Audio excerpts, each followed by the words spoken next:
Ratcliffe. So talk to us about what's happening there. Well, it's a very sad story. After 5 years in prison, Nazanin Zaghari-Ratcliffe, she's now 43 years old. She served her 5 years in prison.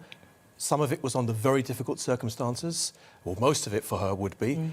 And now she has finished that sentence. Of course, she has been sentenced again for another 12 months. The background behind this is that she is a British passport holder along with an Iranian passport holder. She has a husband, she has a young girl. She visited her family in Iran in April 2016. Whilst visiting the family, she was promptly arrested of plotting to overthrow the regime of Iran. Bogus charges, of course, trumped-up charges. She's being used as a political pawn.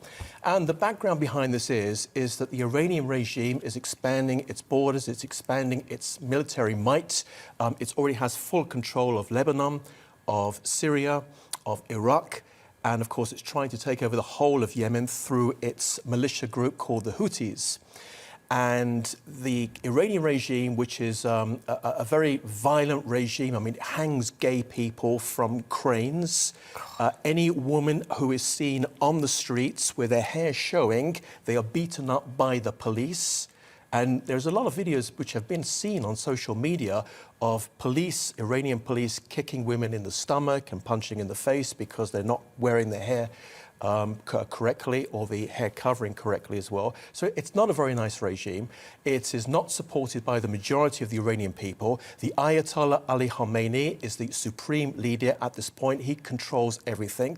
The background behind the Iranian regime is that they had signed what was known as a JCPOA agreement with a number of countries around the world. They were known as the P5+1. That agreement was a disastrous agreement. As Donald Trump said, one of the worst agreements. I think he said it was the worst. One of the worst is what I would say, simply because it did not allow Iran to stop making their or spinning their centrifuges